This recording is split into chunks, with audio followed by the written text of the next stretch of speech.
savor the introduction. Okay.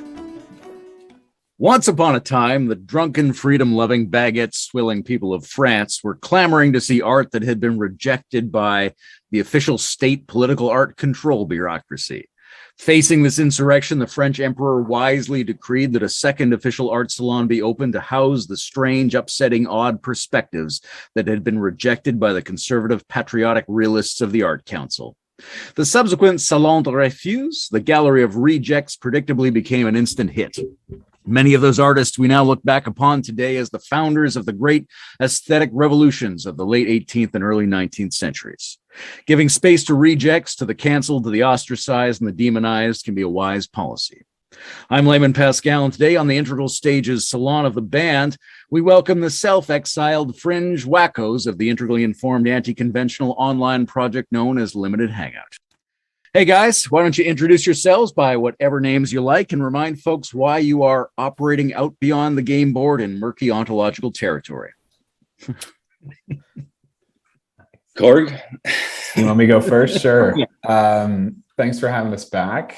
So I'm known as Korg, or Son of Korg, in terms of this project. And yeah, the subtitle of the site is Experiments in Ontological Flooding, which to me is really what we're trying to do. We're trying to do an experiment in dipping our toes and wading in and immersing in the waters of strange ontologies and the high strangeness of our time.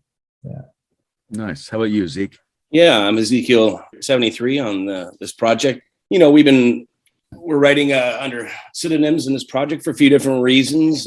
One is to sort of avoid the crazy madness of cancel culture and the woke culture and just the bitter culture wars, and I can stay out of that a little bit in that way. Part of it is aesthetic, because with the kind of information we're dealing with and wading through, and part of it's just to perhaps stay a little tiny bit off the radar of some intelligence agencies that might be interested in such projects. So, those three things combined. Yeah, terrific. So we talked about framing and opening this discussion around the notion of entities, which is something that's been on my mind lately and periodically.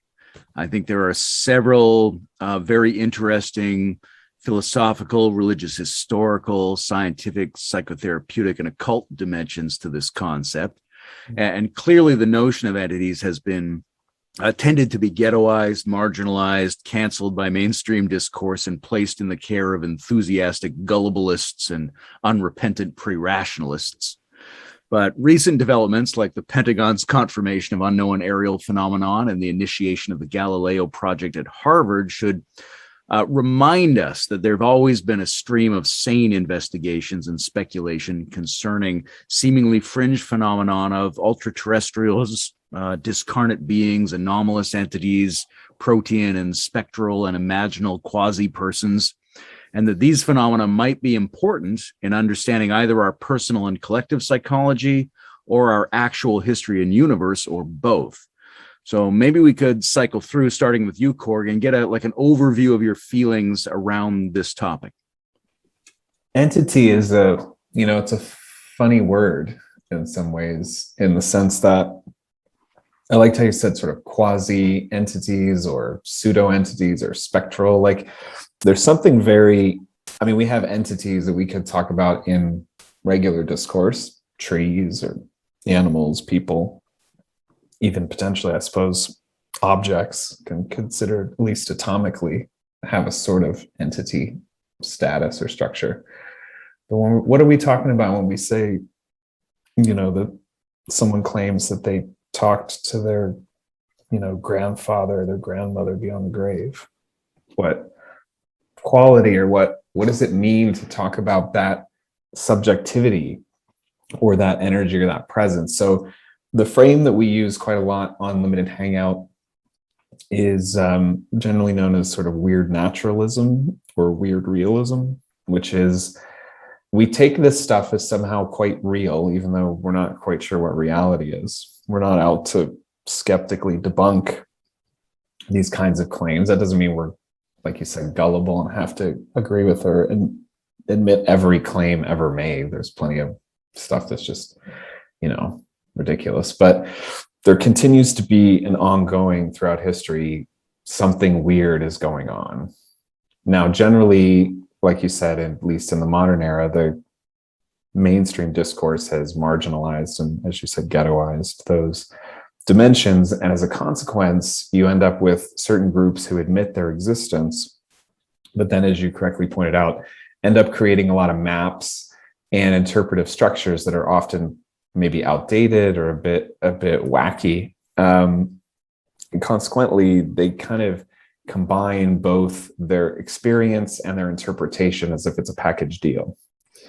You got one, you got to have the other. So it's like, oh, there's 37 dimensions of light beings and colors, and this is from the 15th dimension of it, like really out there kind of stuff. And what weird naturalism allows us to do is say the experience, there's some core thing going on, but we actually have a very open-ended, we're not quite sure vision of how we start to interpret it. Not debunking, but not automatically glomming on a huge old metaphysics with all this kind of architecture and its rickety formations. We're trying to figure out a new way forward with any of these kind of entities. So give a good frame? No, that's great. Thank you. Ezekiel?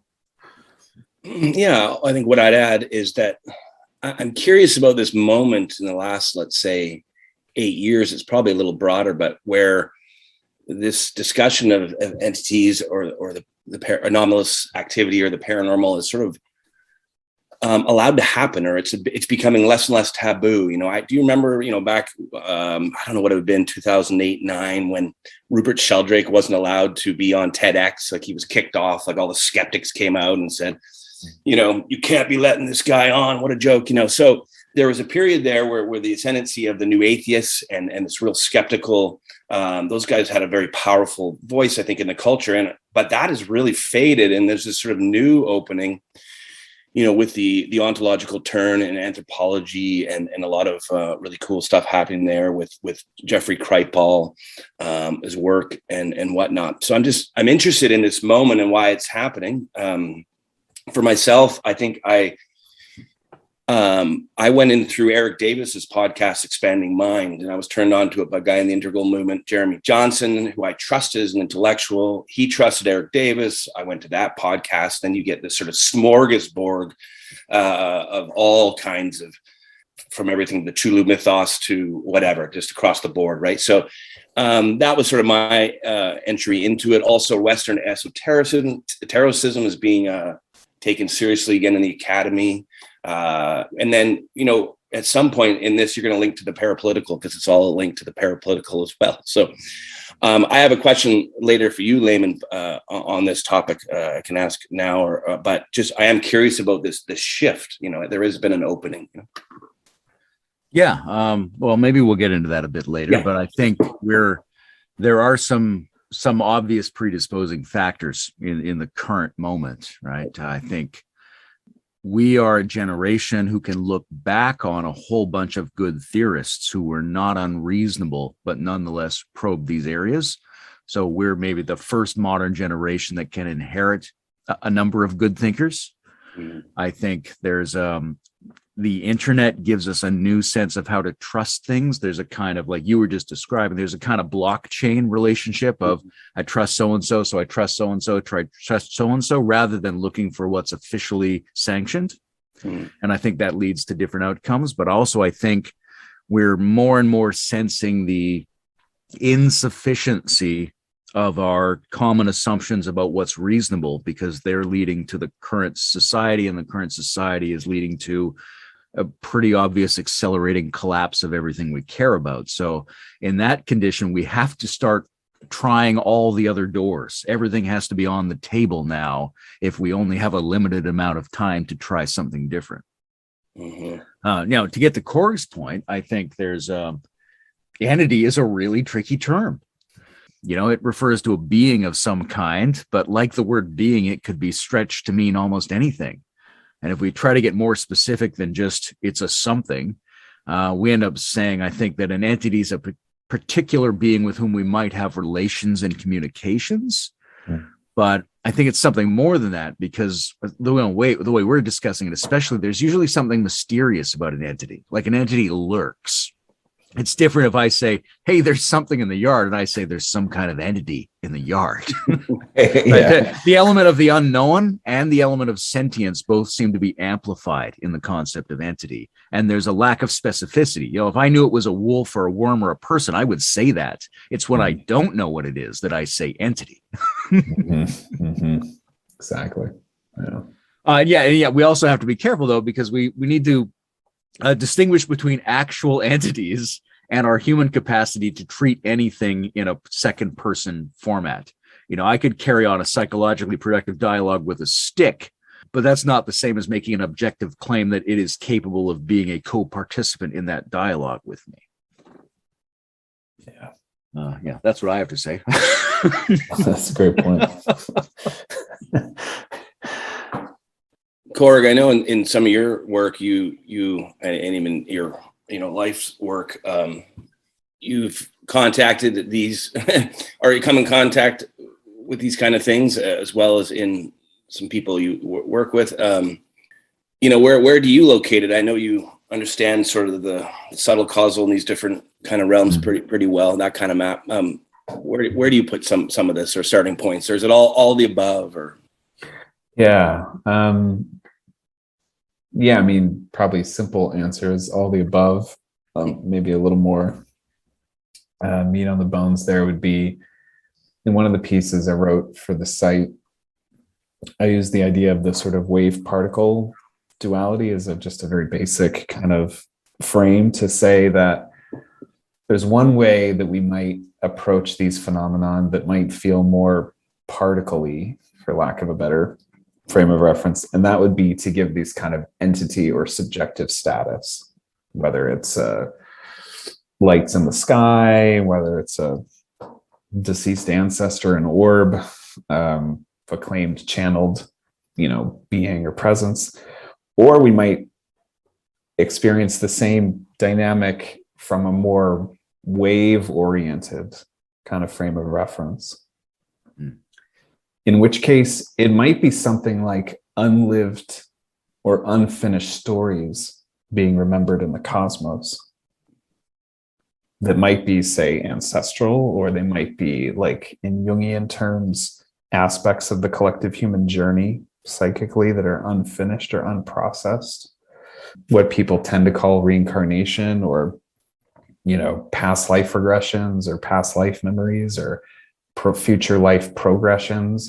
Maybe these are memories that may be sometimes kind of free floating, or I've sometimes wondered or speculated on whether there's some specific kind of resonance between a person and a moment, whether it's through their lineage, whether it's through their practice, whether it's through their own, if you want to say that, karma.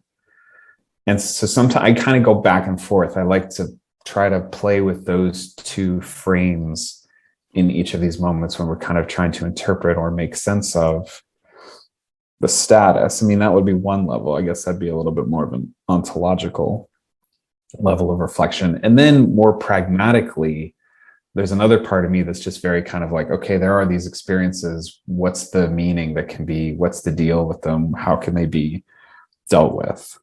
Right? Let's say a person has a recurring nightmare or dream that feels very real, however we define real, at least in the time that it's occurring. And then in the waking state, do a kind of a dream therapy type process that completes whatever was incomplete in the recurring nightmare dream. And then, interestingly, I've had this experience and seen it in others, people stop having that dream. Does that mean, how does that work, right? Like that's the data level. The data is somehow this practice of approaching the dream as if it were a real entity or a quasi entity or a theater of experience, and then some kind of a story that's unfinished. And then we complete that story. Then it's really remarkable that actually there are legitimate, real effects in one's life. So what's the nature of the universe such that actually works? is kind of more the ontological level, but maybe the ethical, practical level is just like, that could be healing to approach it that way. That's fascinating that, there, because one of the question is, like, hypothetically, if you were a therapist and you were talking to someone and they had a problem in there relating to their mother, would you deal with that differently than if they had a problem relating to an alien or a god or a ghost? Right. And then it seems like maybe not, but downstream, there's a difference in terms of if they process it well, one of them vanishes and the other one doesn't.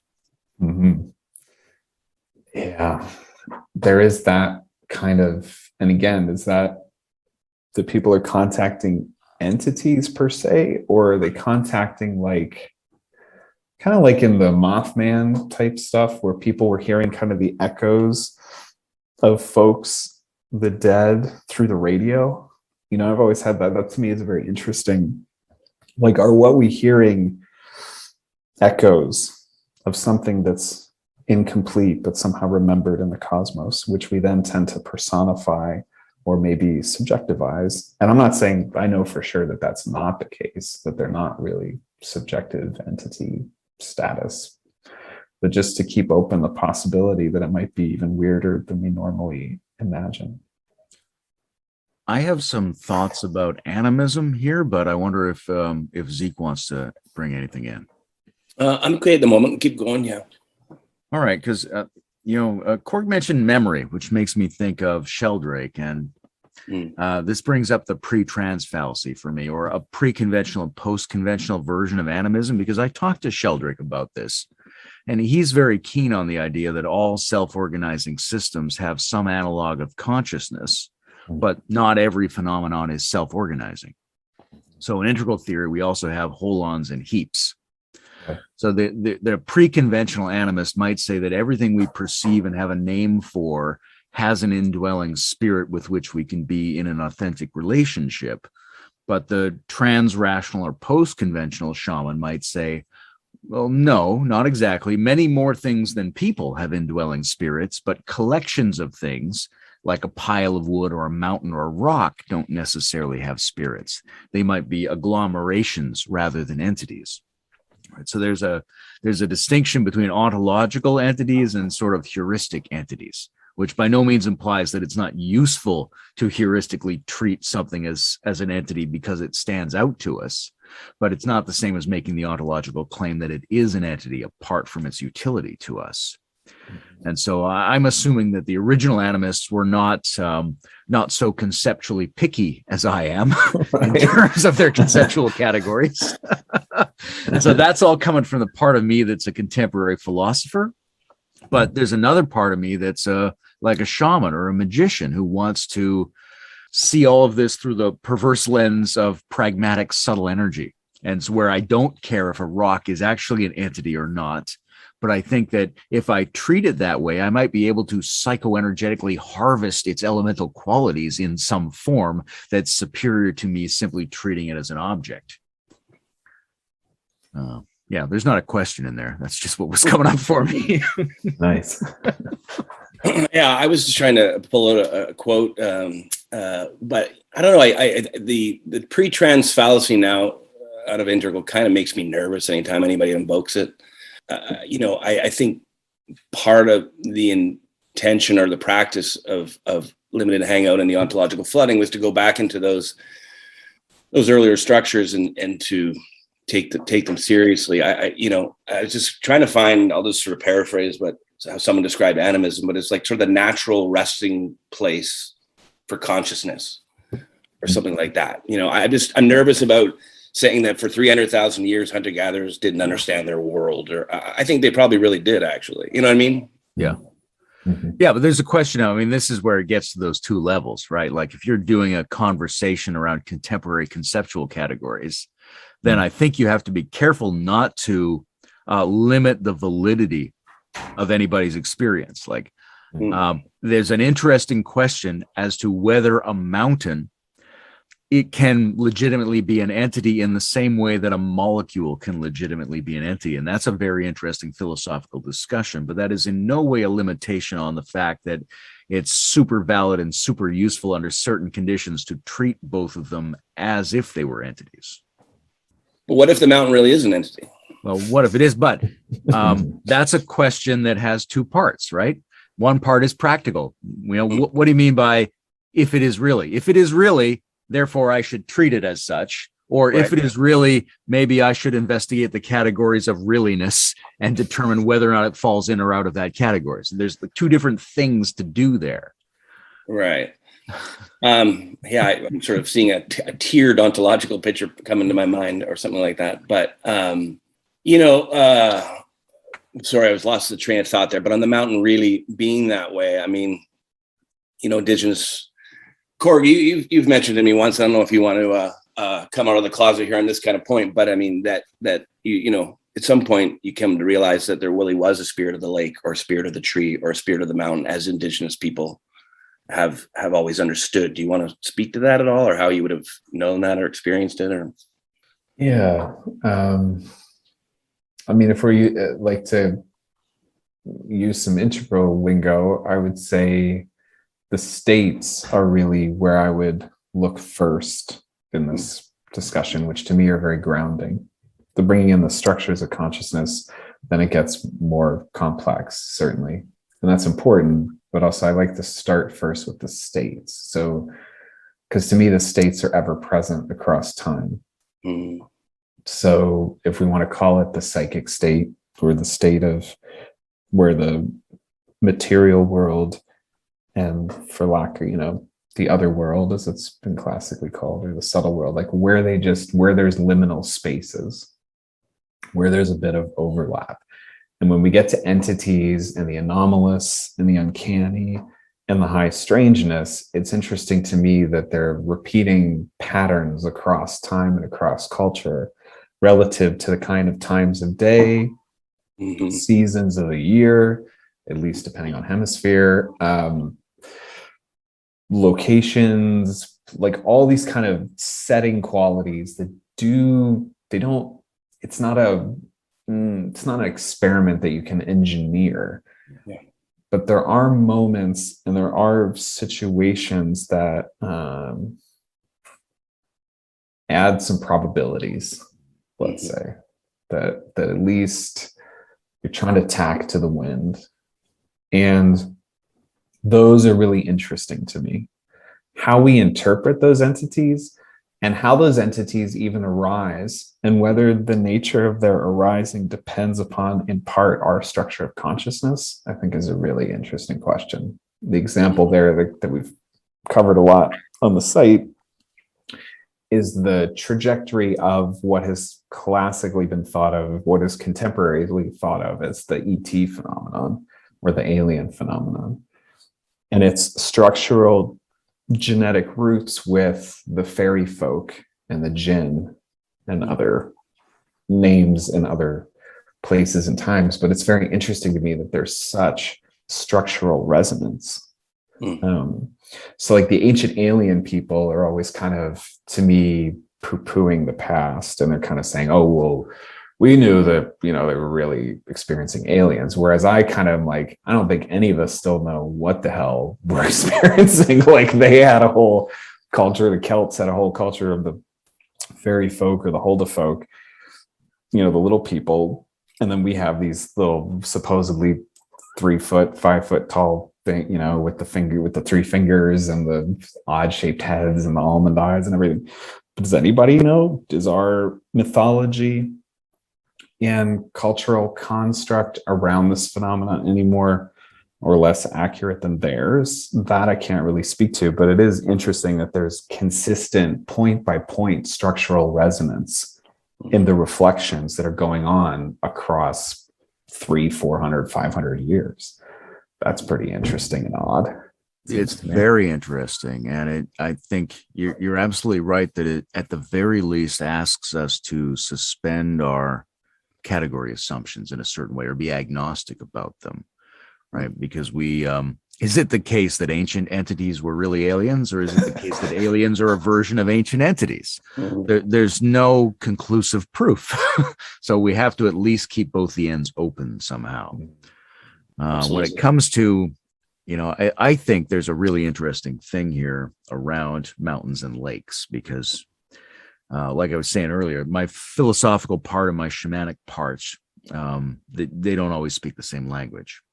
Philosophically, I'm very curious as to whether a lake or a mountain is conceptually coherent to describe as a thing, or whether it has to be described as an association of things. But when it comes to my shamanic part, I can definitely have a relationship with those things as if they're things, as if they're entities, and that relationship is transformative and empowering. I don't know whether that means I should be considering the mountain to be an entity. It's certainly the case that treating it like an entity performatively in the moment allows me to have a certain kind of exchange with it that I might not otherwise have. Mm-hmm. But I can also imagine that it's possible that there's an entity sort of behind it that it facilitates.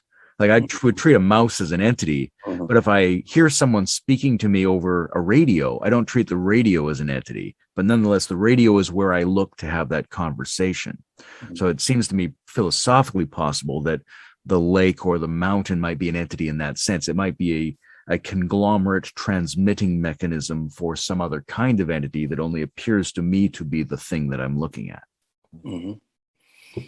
I could see that. I think when I think about the spirit of the mountain, I think what you just described there at the end is how I would sense it. But I don't know. But I can see where you're going there for sure. Yeah, elementals are coming up for me right now, because that's one of the central phenomenon in magical literature and archaic practice. The idea that the biosphere has always been inhabited by quasi-entities that are evolutionarily adapted to particular environmental regimes. Rivers, oceans, skies, fires, trees, that these phenomena, these ecological niches, are permeated with variably concentrated psychoactive energies that we might consider poetic wisps or hallucinations or low-level deities of some kind. And I think for me, that brings up two questions. The first question is there any validity to that? Or is this just a heuristic mythological fancy? But second, and closely related, is there a pragmatic utility there in terms of exapting, if I can use that word, human social procedures such as dialogue and gift giving and veneration, and applying that to the imaginal dimension of ecosystems? Does that produce a more sane, more intelligent, more benevolent outcome of human interactions with environments? Because we know, Wim Hof gets healthy results from exposure to cold, and sunlight helps organize our circadian rhythms and the effectiveness of our sleep. It might be that we live more rightly if we interact with ecological phenomenon as if they are active entities in some fashion. Yeah, Zeke, you want to go on that one? Yeah, I mean, I guess what I feel kind of sitting still in the middle of the conversation, and which I was kind of pointing to at the beginning, and it's coming up now, might be worth just sort of touching on, because I still think there's I think that us moderns and postmoderns still have a little bit of the taboo is still in the room. That there's still a bit of an ontological or fear of moving truly to reintegrate. I think it's reintegration, this kind of material. Korg and I are both listeners of Gordon White. You might be also on his Rune Soup podcast. He's a chaos magician. His new book will be on animism, speaks about animism a lot. And his courses, I'm a member of his site. And he's a very educated guy. I would say he's definitely, second tier, to use that garbage language. But this is no slouch, and he's a practitioner, and he'll talk about the spirit of your house. If you have, a dwelling, and you but you can thank it and be in relationship to it. And he's dead serious as if it's an actual real thing, And I think that's more and more what I'm opening up to, is that it is real, and I want to reintegrate it, I think one thing I'm curious about, Layman, is that, there is this new opening in the last, say, decade towards this material, as we talked about. And at the same time, when it was announced that you were going to interview Sean Hargens for Rebel Wisdom, Conversations from the Edge, which was a great conversation, but there was people still in the integral world who were like, no, you can't be talking about aliens. It's going to ruin the brand. It's going to hurt the culture. So there's still total resistance even within a community that should be into transcending and including. So I just think we're still in a moment as we touch into, is it better to look at it this way because it's just more environmentally productive, or is it just real? Yeah. And I think that world, scientific materialism is still all over us, and scientism is still all over us. And I think we're still breaking out of that cage, I'm really torn on that. Yeah. I absolutely. There's fear and taboo, which keeps us from really feeling like non-modern interpretations are the real reality. Mm-hmm. On the other hand, I don't want to discredit the possibility that the culture I grew up in and the modern reality is also really real, and that I should stand with mine, so to speak. And I get when I talk to people that there is an insufficient amount of reason and rigor in a lot of our communities. And I get that there are huge sociological problems that this stuff can appear to be a distraction from. Although personally, I'm fascinated by it, and I can't disentangle it from what civilization is doing. I can't disentangle it from where I want my reason to be able to go. So I'm in a gray overlapping area. How about you, Korg? Before Korg goes, I will just say I'm definitely not saying we should go on the way back machine and screw modernity and postmodernity. 100%. I'm still an integralist. I'm still an integralist at heart in that sense. But go ahead, Korg. Yeah, no, it's a great inquiry. I don't know. Let's take if we're going to go to the question of the ecological possibilities and animism and so on. And we've been mentioning the UFO phenomenon. Is that nature? Is that a form of nature? This would be kind of back to the John Keel kind of argument. The modern assumption has been extraterrestrial and alien and alienated and outsider. And Keel is always wondering, like, maybe this is indigenous, right? Maybe we're from the stars or something, and we came here, and there's all kinds of mythologies associated with that. So that's a thought. If it is, we see these kind of, call them entities or call them craft or call them whatever, totally breaking. I mean, here we have the US Navy saying, okay, it's an unidentified aerial phenomenon. It's real, but we don't know what real means anymore. And we certainly don't know what this reality means. And, but here it is breaking.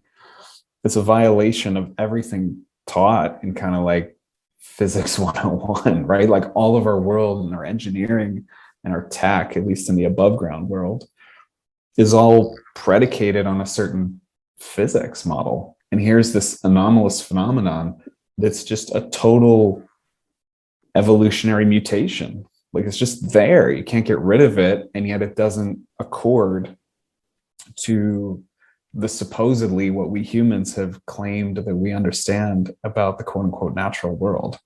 If that thing is natural, whatever that thing is, then our understanding of nature needs to be, scrapped basically and redone. So I could totally see a way in which the ability to orient with consciousness and sentience, even if it's under a what if proposition or an as if proposition that eventually maybe leads to a as is proposition, some other form of human consciousness might come to be. I mean, that was not that I subscribe to the contactee, like there are space brothers and they're going to come down and bring like some super awesome galactic religion for all of us to follow and like enlighten ourselves, but more like in the way that Whitley Strieber kind of theorized, which is like it might be the pressure of evolution on human consciousness, since kind of the mental rational structure for all of its healthy bits and all of its unhealthy bits is getting outstripped by reality, as you mentioned earlier, Layman. Like everything's breaking down. So we got to open other doors and other possibilities and see what other viable options might be there. Yeah, I think it's important to problematize the notion of the natural.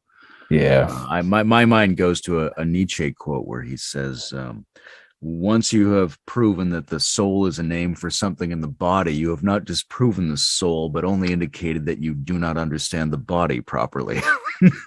Right. Right. So that's the same for the biosphere. Exactly. Right. And John Keel's term of ultra-terrestrial is really useful. My personal subtle energy type experiences make it seem to me like there are regimes of natural, and some are very biosphere-ish and some are very cosmic-ish. Right. But at the same time, we have no idea what that boundary is. 99% of all UFO encounters occurred inside the atmospheric envelope of the Earth. So there's not really any information indicating they're extraterrestrial yet. They're all phenomenon of our biosphere so far. But one thing, the UFO thing actually makes me think of, and maybe Zeke can address this a little, which is the Bible, or the record of human historical engagements with unknown potencies that seem to be in the sky or the stellar realm or beyond us in some way. Because Bibles are great in various cultures. They're quixotic. It's, they seem to contain something for everyone, and also the opposite. And if you only had one book, it would have to have everything in it: philosophy and law and science fiction and erotica and mysticism and morality, But you can also plausibly make the argument that these texts, particularly the Old Testament, is a compilation by esoteric adepts of a history of famous encounters with non-human intelligences. And if it were written today, it might end up on the shelf with other books about the invasion of the saucer people or strange lights in the sky. And I don't mean to demean the profundity of the Bible or the reality of lights in the sky, but it's fascinating to me to think of that text and texts like that as a documentation of the history of people's experience of engaging non-human intelligences. Do you have a feeling about that, Zeke? Yeah, absolutely. I think this will be actually that'll be the subject of a second piece in a series called Towards a Magical Christianity that I'm writing. And although I've put my data for that into a document, I haven't written it or memorized it all. But I will definitely say outright that the Bible is a very animistic document, actually. So you have to just it's when Christianity starts to be established that it does what the Roman Empire did, is it doesn't want a lot of wizards around. It wants to keep that away from the people in order to control the people. So it starts to really poo-poo the magic and all that kind of stuff. But the Bible is just completely full of it. I mean, the Holy Spirit is a bird, it's a cloud, God travels as a cloud. There's just countless examples. Jesus is out in the desert with the animals. Actually, God comes down to Jesus as a dove, when Jesus is baptized. Jesus is often meditating out in nature in order to get prepared for the next stage of his ministry. There's really kind of countless examples, and there's a little turn in Christianity right now towards Christian animism. A couple guys have written books, and there's a sort of that movement is sort of starting to grow and sort of recapture and see that dimension of the text. And then there's all kinds of other things. Jesus says when if you kill me, even the rocks will cry out. Jesus has a very animistic worldview, but beyond that, there's a deep, and we haven't turned here in this conversation, but is to talk about dark entities, and malevolent entities, and I think the Bible has a very strong sense of that, and particularly the writings of St. Paul. And in Paul's letters, there's a really developed vocabulary around principalities and powers, and Ephesians 6:11-17 gets quoted quite a lot in that. And in the 20th century, there was a theologian named William Stringfellow that sort of brought this dimension of Paul back, and then sort of Walter Wink wrote 3 books naming the powers and whatnot, where this was sort of foregrounded again. People sort of saw it again. Wow, there's this incredibly rich language. And as it says in Ezekiel, Ephesians 6:12, he says, "For our struggle is not against enemies of blood and flesh, but against the rulers, against the authorities, against the cosmic powers of this present darkness, against the spiritual forces of evil in heavenly places." So, and I think that's important. And I think that a modernist Christianity that went through all the critical biblical methods that entered into seminaries, there's an old joke, if you want to lose your faith, go to seminary, and it's because this modern worldview really sucked all these parts out of it. But even in the psychological world now, they're actually taking possession seriously as a real. It's not just the mental illness. Maybe it's actual possession. I was trying to find an article to send you guys before today, but it is out there. So that's being, again, slowly reintegrated. Some of these things are real, and there's exorcist traditions that still go on, and I've listened to podcasts. These guys tell their stories, and they're crazy, So. Yeah, I think the Bible has a lot to tell us if we can if we're doing this reintegration of these realms of the entities and whatnot. St. Paul's very interesting to bring up here, partly because I love Caravaggio, and I love Caravaggio's painting of Saul being transformed on the road to Damascus, but he doesn't show the entity. He just shows an illumination coming down from above, and really makes you wonder whether this is equivalent to a UFO encounter of some kind. Sure. But dark entities are very interesting. I feel like they are a very coherent explanatory framework for experiences that I've seen in myself and other people. And if you read books about serial killers, there's something there. It's as if something is feeding them or preying upon them that they're in fact struggling with. Mm-hmm. On the other hand, as useful as it might be to bring back some of the theological language around evil and dark entities that maybe psychological language doesn't quite fully grapple with, there's also a strong monotheistic trend of dismissing natural and pagan energies as if they were inherently false and dark. Mm-hmm. And I wonder if you have a feeling about that, Korg. How would you tell if something was a dark entity or a repressed form of healthy energy? Great question. Under the guise of entities broadly understood in the way we've been speaking, with the kind of what if, as if, pragmatic attitude that's also open to the possibility that it's more than pragmatic, including pragmatic, but more than that. My experience, I would use sort of like pretty simply two categories. One category is wounded, and these are basically analogs from my experience with human beings. So I'll admit that it could just be one massive cosmic projection that I could totally be open to admitting, but for now it seems to be workable. Like, one analog is people we interact with or ourselves who we could say have mixed motivations, but on the whole are what we tend to refer to as good people, or at least not consciously malevolent people, right? They're not necessarily out to get people or others, but they might have quite a bit of wounding. They might have quite a bit of trauma that might override their better angels or their better lights or their better instincts. Rudolf Steiner talked quite a lot about what he referred to as the lower astrals or the false light realm. And that when an individual is undertaking their spiritual path, they'll enter this mixed regime that's not quite, by Steiner's view, like the fully spiritual world of clarity and illumination, but isn't the mundane, everyday, regular world either. It's somehow kind of crossing into a hybrid or liminal space. And for Steiner, that's a real warning time. There's a flag there, which is that any energies in the aspirant, in the seeker, that are kind of unhealed will resonate with similarly wounded entities in the false light realm. And I've seen that, at least if we can talk about entities and false light realms and so on, I think that's a valid frame of reference.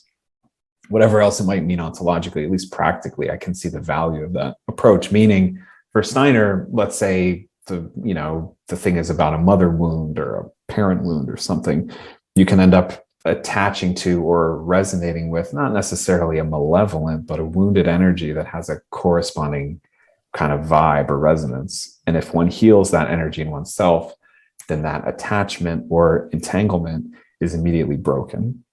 So that would be one category. And I would actually, if I were just doing numbers, put that as the much heavier category, much, much stronger category in terms of just overall numbers. But then there would be another category that I would be okay to talk about, which is more cold-blooded. That feels to me like the hairs stand up. There's a feeling of like menace and malevolence and cold, calculated intentionality towards what I would consider to be evil. Just as, again, those are a small percentage of human beings. I think we can accurately say that that's kind of the driving motivation. But those smaller numbers can have a disproportionately negative impact is kind of the problem. So if we were doing an analog, kind of like the powers and principalities, maybe a much smaller percentage are actually what we would consider to be like consciously cold or evil. But they might have outsized negative repercussions. So to me, versus, and if that's the category of, if that's on the side of what we're calling the dark, I suppose, then the other side being the light, I think for me, discernment really comes down to entities being respecting the free will and sovereignty of another being and being benevolent. So I do think there is something to the long tradition through the various cultures and lineages is practice around this to talk about, metaphors of parasitism and parasites and preying that you mentioned earlier. I think there's something to that. I think there's energies that are disconnected from source, need light in order to survive, like a kind of addicted energy. And they will kind of run through people. And then there's a smaller percentage of that feels like it's actually kind of enjoying it, I guess I'd say. Is that versus? Yeah, that's great, because I've recently been reading Wilhelm Reich's Contact with Space. It's one of his last books, and you're not sure whether he's way out ahead of you or he's already gone crazy at this point. But he's very interested in the distinction between regular orgone energy and a kind of a destructive orgone energy. Mm-hmm. And he's thinking about entities in the sky as coming to this planet. And it seems like he's not sure whether they're trying to feed on our healthy energy or whether they're trying to pollute our biosphere to make it into an unhealthy energy, which is their preferred method of food. And there's a kind of odd distinction there, whether they're eaters of evil or whether they're troubled eaters of goodness. And what do you think, Zeke? How do you envision the difference? Do you think much about the difference between say wounded entities and malevolent entities, between different kinds of motives among what we might call dark entities? Yeah, I mean, I was just fascinated to listen to what Korg was saying and unpacking there. I think the distinction is a good one. I definitely, in terms of that small percentage that's more malevolent, I think it's certainly real. There's a certain sadism in, let's just take, reading about the residential school system in Canada. I mean, some of the treatment there was nothing but sadistic. There's something in there. I'm just trying to put my finger on these days that it's really extremely dark, And I was just learning about this term from Twin Peaks of Garmin Bosia, where the cream corn, the sorrow that that Bob and the other entities in the Red Room like to eat from humans. I think there's some of I don't know how. I think there's some of that at least very much could be real, and it could be from outside too. So I think it's something to put on the possibilities, ontological flooding possibilities, and take it very real. As you said, there was one last thing, the serial killer. I remember, I think it was the BDK killer or whatever, him talking about factor X, this thing inside of him factor, he called it factor X, that was making him do this, So whether that's, whether that's a being outside, in the subtle, or that's the CIA's, MK Ultra abilities, I don't know. But it's clearly, they attest to it, as you rightly pointed out. So I think it's important to have in our worldview this is possible. Carmen, mosey up. Right next to this notion of dark entities is the notion of the relationship between light and dark entities, which is another way of saying the war in heaven. It's a very compelling concept, whether we conceive it as Luciferian rebels versus Jehovah's loyalists, or the grays versus the blondes for Earth's resources, or anything like that. Fascinates me. It seems like we have some basic interpretive options there. Like, we could view this as an imaginal screen onto which we project human social and psychological conflict. We could view it as a kind of misreading of complex ecological dynamics, like wolves are not necessarily at war with rabbits, even though we see them fighting each other. Or we could think there really are some entities that are in legitimate conflict because they have disparate goals, either on their own terms or in regard to us. So, Korg, what do you make of the notion of the war in heaven? Do you take it seriously? What are the sides? That's a great question. Not every day I get asked that great question. Fantastic. Well, if I was, on the last round there, I was talking about, wounded versus more malevolent. And so I would say benevolent energy respects sovereignty and free will. And I think that to me would be, whether it's a war or not. But can I want to hear you say more about that, but I just want to intervene on the sovereignty thing, because how does benevolence and malevolence play out when you know better than the decision a person is making in terms of what's going to turn out for them? Like, is it benevolent to disrespect the sovereignty of someone who's wrecking themselves? Yeah, good question. Quick answer would be fine. Yeah, no, that's good. So it depends on what's the relationship. If we're talking in human terms, human entity terms, what's the relationship of those two beings? Are we talking a parent and a child? Are we talking a grown child whose elder parent is now losing cognitive functioning and may not be able to make lucid decisions on their own behalf anymore? There are specific cases, I suppose, that we could look to.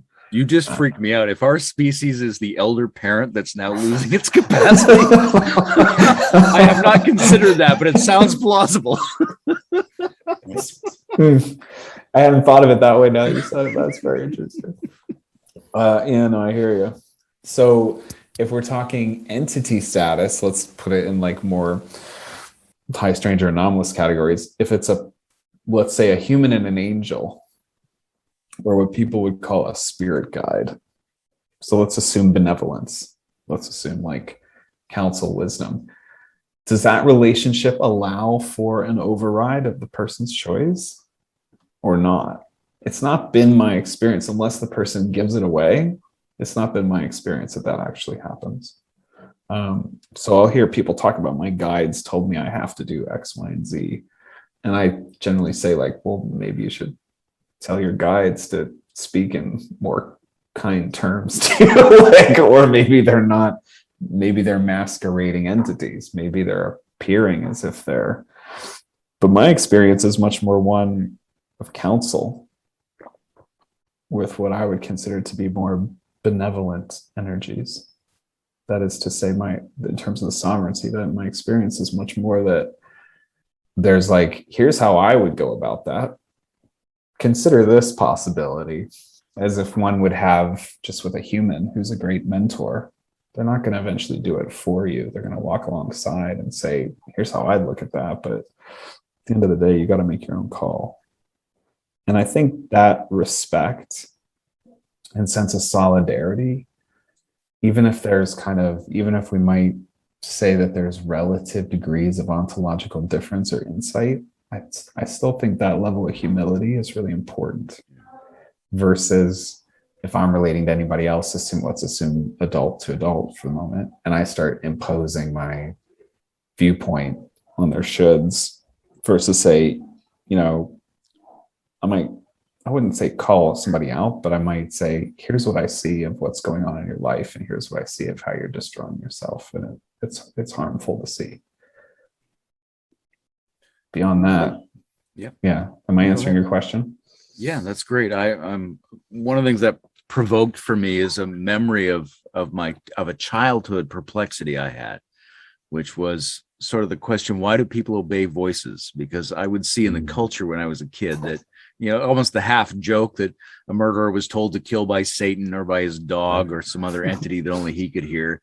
And I would wonder why would you obey the voice of some random entity? That's not a given just because you heard a voice. Then on the positive side, just because a burning bush or a light in the sky had said, I am the Lord thy God, why would you believe a bush or a light in the sky? Like, what makes us so gullible in the face of second person communication? Right? Are mere statements from apparent entities enough to set us going like we're computers given a new program? Like, I'm curious what your take is, Zeke, because you've obviously got you're obviously saturated in religious history. What is the relationship between people and the voice and the statements of entities? Why do we take those statements so seriously? I think it's a fascinating thing to think about. I'm not sure at all. I mean, I guess what arises is obviously what is possession, I suppose? I mean, what does it mean to be possessed by something else? I mean, maybe it's just felt, you know, in the more malevolent case, it's just, you're just overridden. I don't know. Maybe free will is kind of gone a little bit. I don't know. And in terms of, yeah, you know, why did people believe Moses when he came down the hill? I don't know. I mean, his face was on fire, so maybe that helped. I don't know. You know, it's a great inquiry. I'm sorry, I have nothing too massive to say on it. Can I say one thing on the war in heaven? Yeah, please. Yeah, because I think personally, I think it's probably real. I think in percentages these days when we do the ontological flooding, so, you know, 60%, 70%, I would take almost an 80 that there's actually something actually occurring. But I think it's important to think about it as a possibility, because we know that the CIA and other intelligence agencies were doing lots of experimentations trying to work with these paranormal powers, trying to contact, use black magic and use all kinds of things, right? So, you want to be wary that some group or some, is not using, is playing the war in heaven. They're playing the game, and we don't even know the game's on. Okay. So I just think we want to be a little bit careful. And I want to just read about 3 lines from Son of Korg. This is his article on the OODA loop and the cabal. So, and it says, scientific materialism was a conspiracy to remove the understanding of magical and psychic capacities from the common person and make it the special preserve of an elite, who were then able to weaponize such psi phenomena in order to cast their spell of illusion on the populace. When we know, for instance, that the SS, as well as the CIA and the Soviets, were involved in massive projects to study the effects of weaponizing paranormal phenomenon, we know that there's one official publicly sanctioned worldview, scientific materialism, but behind the scenes, there is clearly another. So good defensive posture, from control systems is to take that as a possibility. Obviously Korg is stating it quite strongly. I happen to agree with him at this point in my research life, but we just want to be careful that we've been told that game doesn't exist. That would make us so much weaker, and the other team is still playing. And I just want to be sure that, careful. Mm-hmm. Yeah, I appreciate that. And there's an interesting thing here in terms of what an objective history is, because an objective history includes so many things that have been confirmed that you would normally put in the weird or the conspiratorial or the extra dimensional or whatever that we don't know how to make sense of. And it seems like there are some forces who would like us not to think about that very much. And some of those forces are in the systems that organize us, and some of those forces are in ourselves because we don't know what to do with this shit. Yeah. Right? It's very nice if we can say, this is all crazy. But anybody who's done any historical investigation has found out that some of the things that seem crazy are 100% or 90% confirmed as fact in our history. So we don't know what to do with that. It's just the same as the UAP phenomenon. We look at them and go, okay, but now what? What am I possibly supposed to do to handle this level of anomaly? I don't know. Yeah, I always like to say that it's weird enough that the CIA decided to study psychic espionage, and then you think that's weird. The weirder thing is that it actually worked. Like it was quite real, and it was well documented, and it totally worked. So what does that mean about our world? That's crazy. Korg, the thing I brought up with Zeke around the the way we respond to the voice or to the communication of apparent entities. I'm curious what you think is psychologically healthy. Like, is it? I don't know if you saw A Beautiful Mind with Russell Crowe. Yeah, but he's a paranoid schizophrenic, and he learns to think around his hallucinations. To he doesn't get rid of his entities. He just contextualizes them in a way where they don't influence or distort his thinking too much. So that's one scenario where, psychologically healthy is that I recontextualize entities and voices, and I don't get persuaded by them. They're still there. I still hear them, but I don't have to take them seriously. Just because Satan tells me to kill doesn't mean I have to kill. It's just a voice. It's like anyone else saying bullshit to me. On the other hand, you could make a strong argument that therapeutic processing involves taking these voices seriously, regardless of their source. So how do you feel about that? Yeah, there's that. You reminded me of that scene in Beautiful Mind where I think it's right at the end of the movie where, who's it? Paul Bettany voices the hallucination, is it? Yeah. And then he's there talking to Russell Crowe, and then Russell Crowe looks to the woman, the student, and he says, "Hey, do you see this guy?" And she says, "No." And then he goes, "Okay." And that was his check. It was a very interesting moment, I think, of like the need for others to be that we can check for each other. So, I mean, I think I don't know, I'm speculating here, but one possibility as to why people hear the voice, or at least some, and kind of go with it, maybe just is the potency and the power that's behind that voice, of whatever kind we might describe it. Like, if it's truly anomalous, and if it really does hit into the, like, call it otherworldly, though I don't know if it's actually otherworldly, there's some force or intensity that is there that is quite extreme as compared to mundane experience. Do you think the therapeutic strategy would be different in terms of the extreme potency of the force if it was regarded as a real anomalous phenomenon, or if it was regarded as a fragment of the psyche? Would something different be done there, or would the same process be applied? That's a great question. I think it's somewhere in the middle. I mean, it's interesting to me that in so many magical traditions, the first thing that the magician does is draw a circle around oneself.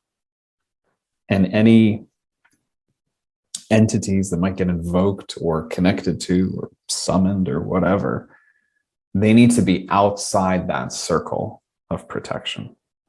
That to me is an interesting place to begin, even if it were potentially intrapsychic.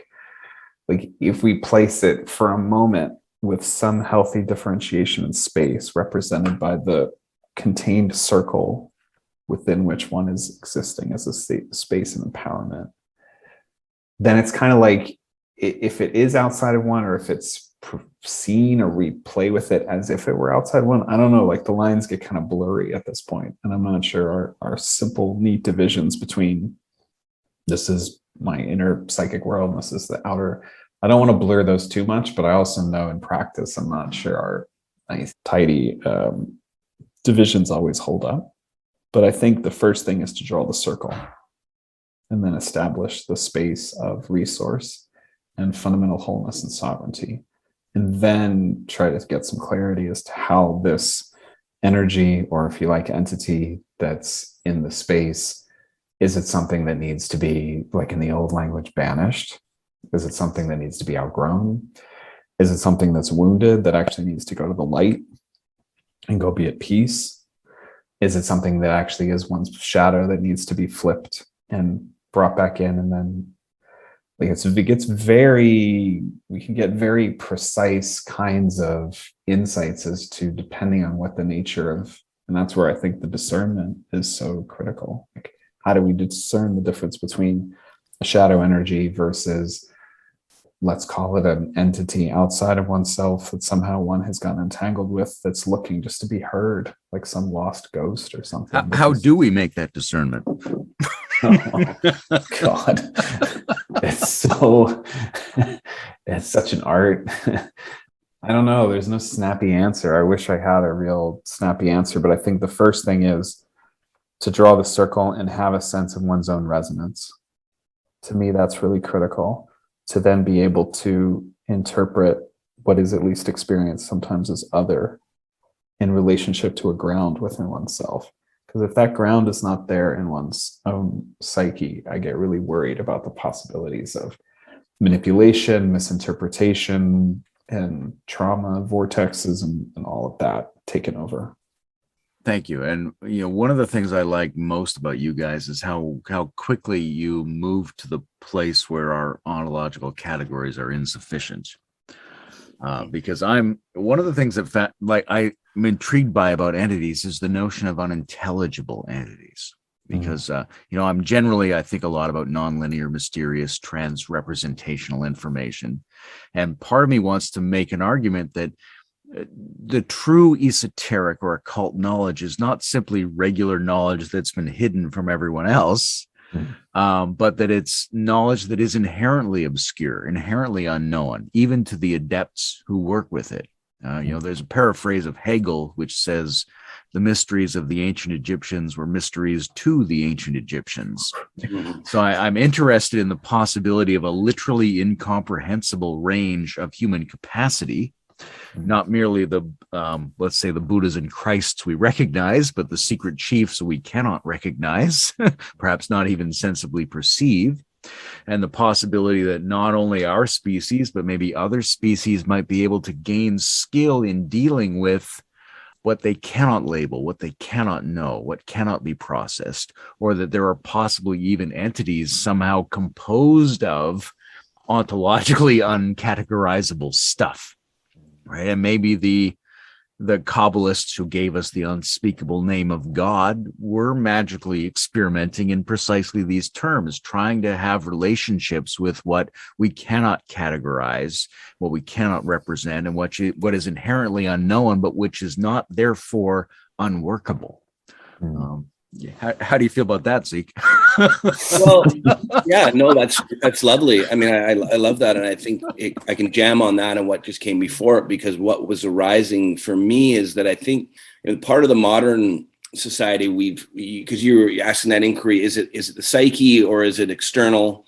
And I just think what was arising for me listening was that I think we're pretty leaky, that there's a lot of blurred lines. And what came up was, I remember hearing, I think it was either Henry Corbin or William Irwin Thompson talking about the imaginal. And the way I pictured it in my mind anyway, was that they kind of described it as it's like the back of your head was kind of actually missing. And it was actually, it was resting in the imaginal. Like there's an interface, between that realm and us. And this is where inspiration and the muses and a variety of things come from. But I do take your point that, it's, and Korg's often mentioned this kind of thing. I love it. It's just, weird naturalism is natural, and we really don't know what a lot of this stuff is at the end of the day. And I like that, rather than here's the book that tells you the truth of what this is. It's like, no, I love that Hegel quote too. It's fantastic.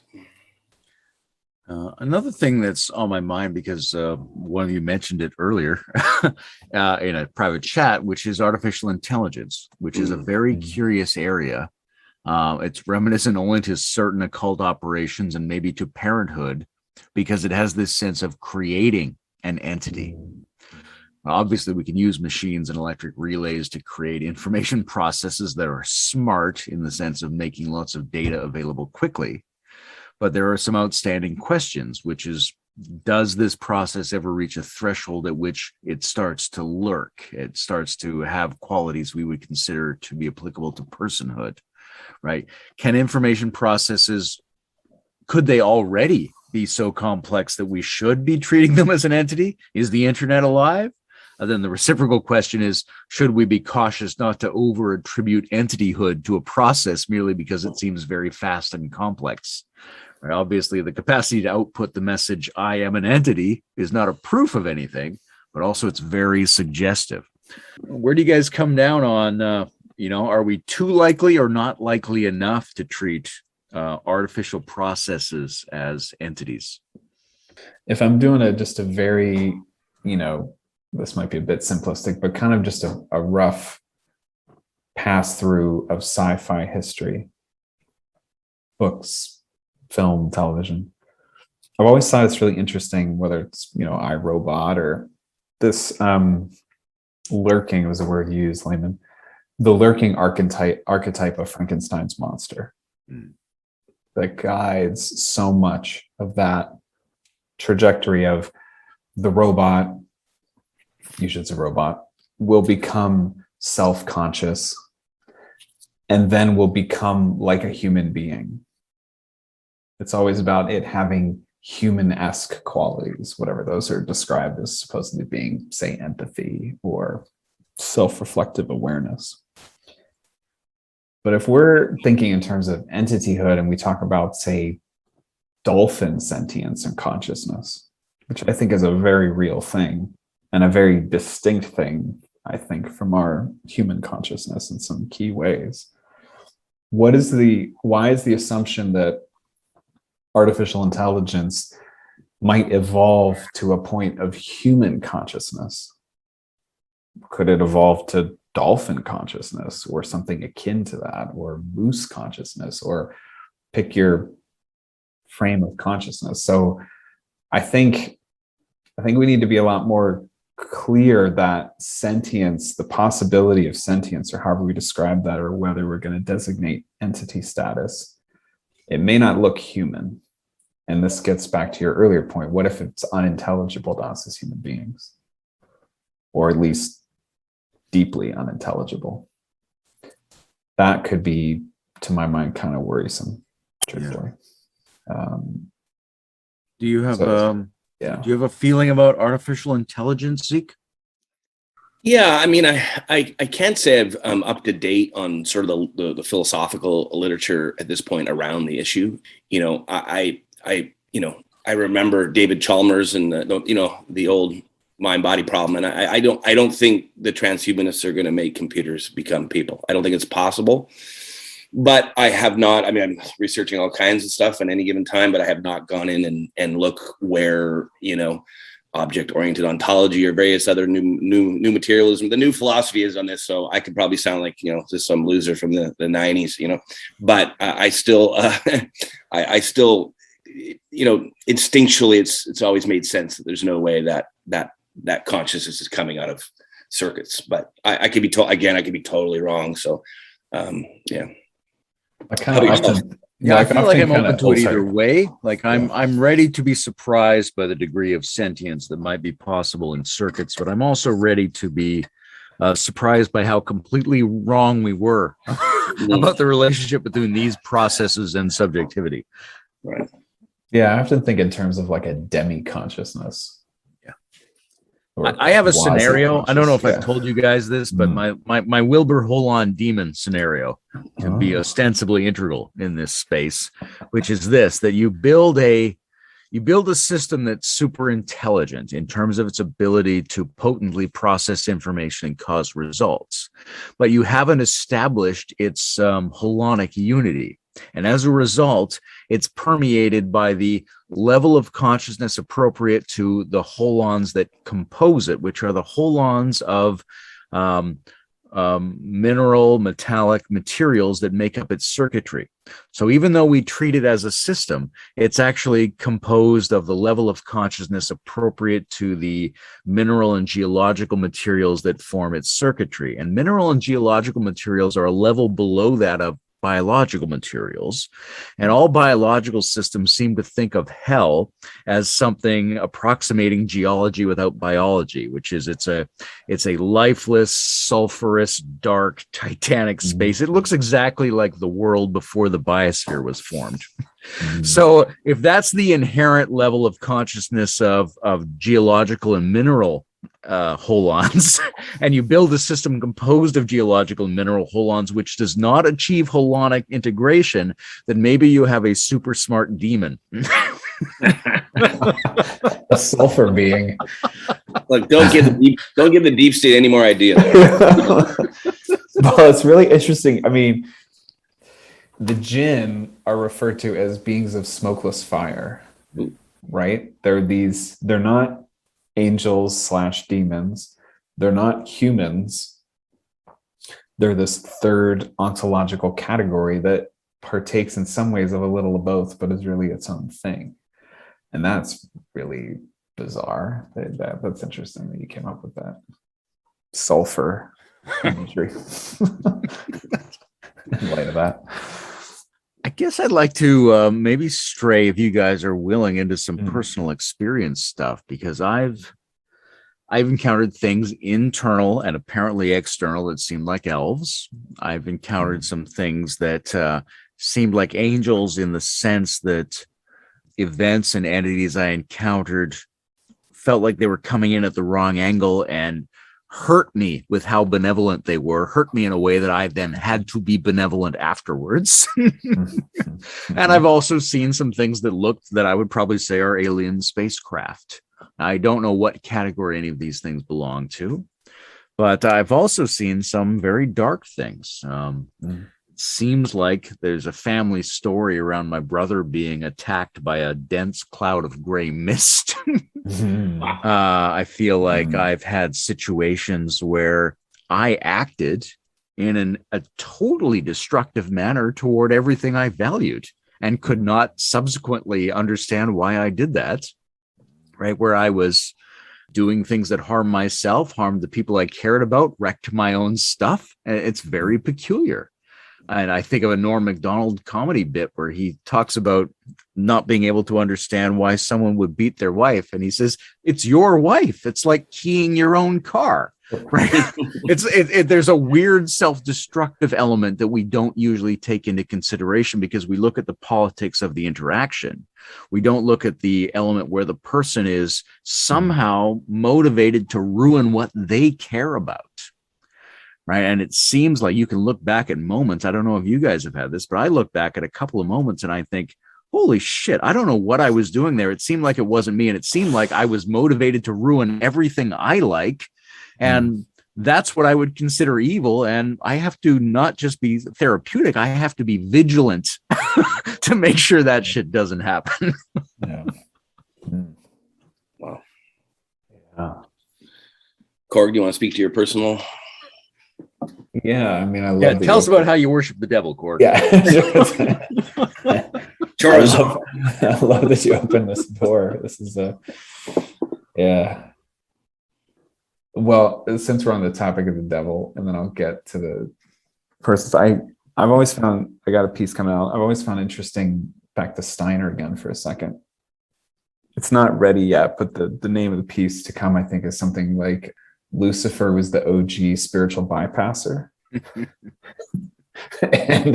and Steiner's understanding of what he calls Luciferian beings is that they're oriented to, or Luciferian entities, let's call them. And this is a little different than our traditional church style, but they're oriented to spiritual and aesthetic, and sometimes even erotic experience, devoid of incarnation. They don't want the messy human bones and meat and emotion and aspects of our human experience in the nervous system.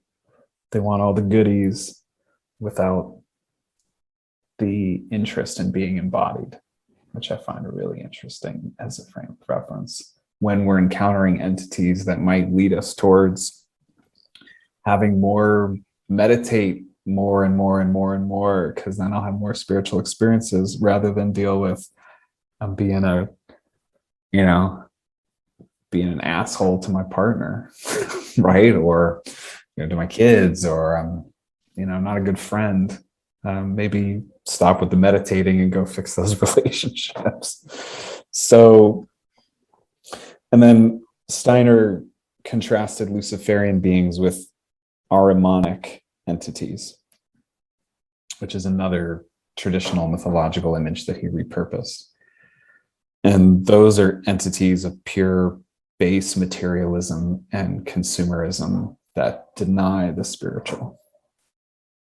So the inorganic and the transhumanist thing and all the kind of reductive materialism, those are for Steiner entities pushing that agenda, which is a really interesting frame to consider. And for Steiner, the middle path then is the one that includes the spiritual, but also really is oriented to incarnation. So when I use that as a discerning framework, it really helps me to navigate, is the orientation to love and embodiment and generosity, or am I spinning out? Because I've had then by Steiner's definition, I've had for sure times where spiritual energies, I've allowed myself to get pulled to them, and they've caused me to lose contact with day-to-day life for temporary periods. Not necessarily in an evil way, not in a way where I've quote unquote lost my mind, but I got lured. And it wasn't satanic in the sense of like evil or whatever, but I got pulled into the seduction of the spiritual light without the responsibility of human incarnational life. That for sure has happened to me, no doubt about it. I've definitely fallen victim to that or allowed myself to enter into that sometimes. On the other hand, I've had all kinds of experiences that are, I loved how you described that angelic encounter of like came in at an angle and like was so much light it hurt and brought or compelled goodness out of your being. I love it. Traumatized me. Yeah. That is absolutely a real thing. That is absolutely a real thing. And I really appreciate how you articulated that. That was a really nuanced articulation. I would say I've had, when you said that resonated and certain memories came to my being that I think are analog or parallel. And then others that are just totally one-off weirds that are like straight up Douglas Adams. Like there's no way to like, I don't know what that was. And I have no idea if I was just like, in Rick and Morty, they have this thing of interdimensional cable where they could like go and watch cable shows from all the different dimensions of the multiverse. And the most of the shows are just completely orthogonal and totally bizarro that have no frame of reference to decide what's going on here. And I've definitely had those kind of experiences where I'm like, was I just a temporary guest in some interdimensional cable show? Because like, I don't know what that was and I'll never know what that was. So all of the above, the whole spectrum, the whole gamut, for sure. Terrific. Thank you. Ezekiel, what's coming up for you in terms of entity-like experiences of any quality? Yeah.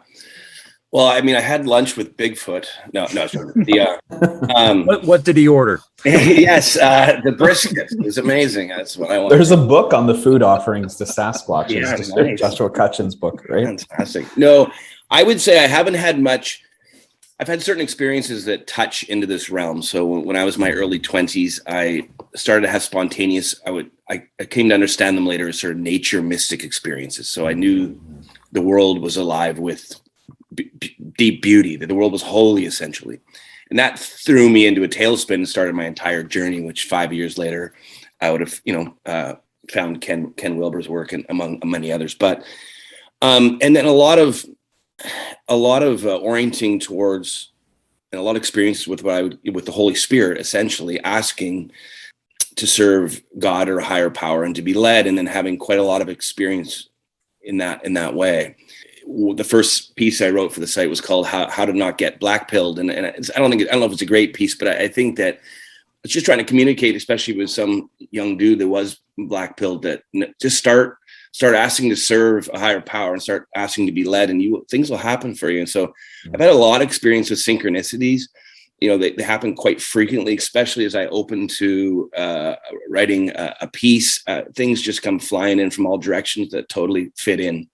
So that's about the extent of it for me. I haven't, seen a UFO or anything like that. I have spent considerable amount of hours in the last 3-4 years listening to people tell their stories on a whole variety of podcasts. So Spooked was a great one. Where Did the Road Go? The Confessionals and Lore and stuff like that. And so really just hearing all these listener stories of their experiences and just trying to be, as we do at the site, ontological flooding, super open-minded as to, this realm. But that's about where it stops for me personally in terms of my experience.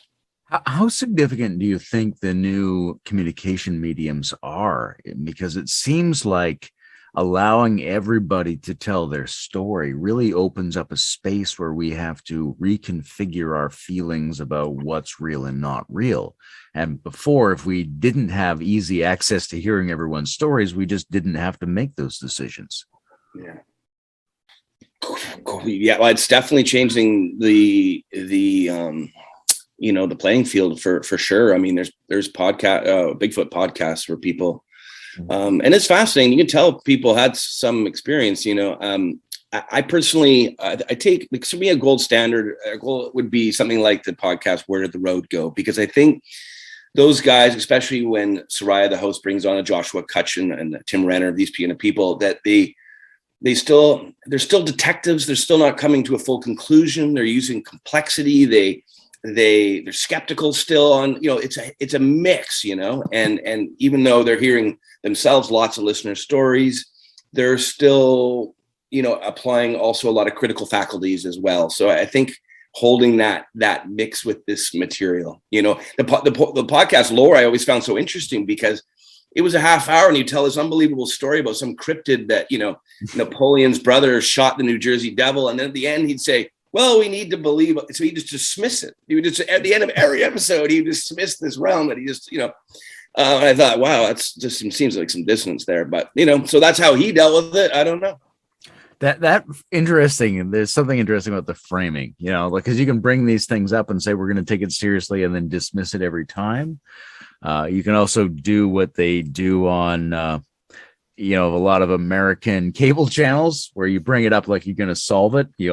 Today, aliens, truth or hoax? And then the end of every episode is, we may never know, which means tune in again next time. Yeah. I guess we're probably coming toward the end of this. I'm curious, we're doing a thing where we record ourselves having a conversation. So if we imagine we're listeners to this conversation or we're eavesdropping on it, what would we like to hear? Is there anything else we want a presence? If you were a listener to this, what would you want us to get into? Is there anything outstanding in your minds that you want to touch on? Yeah, I think one, you mentioned layman inscrutable, which I think is one, I don't want to call it a subcategory, but a specification, but maybe allied, but a little broader, is to say that I think when we start talking this realm, the uncanny, the weird, the high strange, the anomalous, whatever, all these words we've come up with, I think you're right that it's not something that we haven't figured out yet. Mm-hmm. It's not a puzzle that just hasn't quite been solved. It's not an unsolved mystery in that sense. That just is, but there's something inherent. I think the medium is the message. So I think the weirdness and the uncanniness and the synchronicity and the sometimes spooky or lurking or mysterious or eerie quality and mood, Garmonbosia, is somehow part of it. And I think as humans, we do need to get better at, if I can speak of we, I'll speak for myself. I need to get better at being good with that, accepting that as part of the deal and not a problem, just that we need to get beyond to get to the real clear answer. I don't think it works like that. That's neat, because I kind of want to bounce that off Zeke in terms of, how he thinks how he thinks that plays out in biblical and religious history. I always think about the unspeakable name of God as a kind of instance of the inherent mysterious. It's not solvable. It's not a piece of information you don't have. It's a piece of uninformation that is powerful. But so I'm curious what his take is on what you just said. But I'm also, like I said before, curious if there's anything else he wants to presence, or if he imagines himself a listener. Is there anything else he thinks we should get to in this conversation?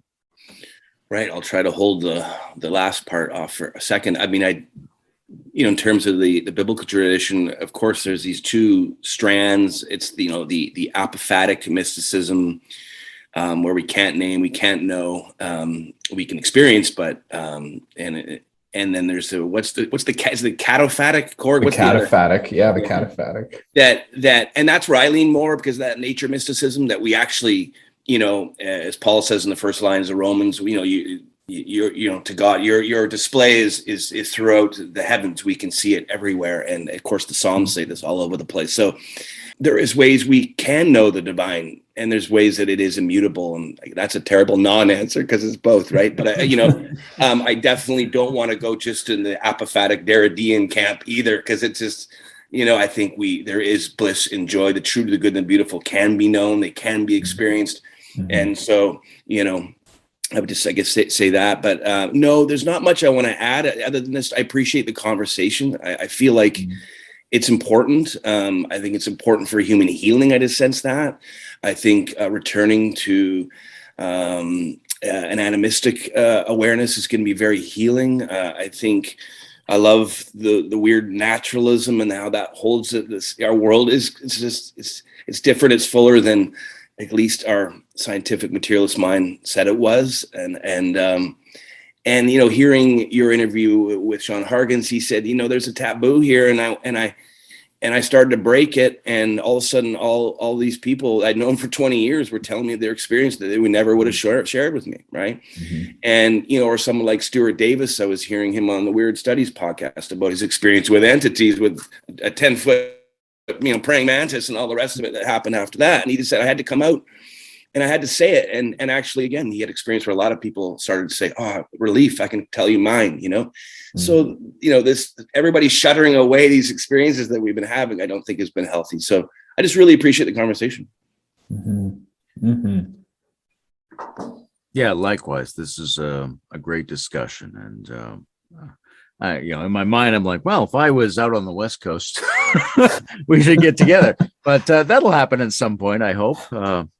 What I want to affirm is how interesting and potentially important it is to have conversations like these, where people are being critical and reasonable and also very open, very speculative, and where we can come together and sort of have a collective mood about how to be reasonable and trans-reasonable on these topics, because the fact that it's not just me, that it's a couple of us, suggests to me that a lot of people might be able to come together at a similar kind of frequency, and maybe then we would make some progress in these areas rather than just ghettoizing them or cutting them up or making them ridiculous or dismissing them or something like that, because it seems like there's a hugely important aspect of reality that is only presenced through conversations like these, but we need these conversations to be sane and reasonable and good-humored, and at the same time completely open to whatever reality might be.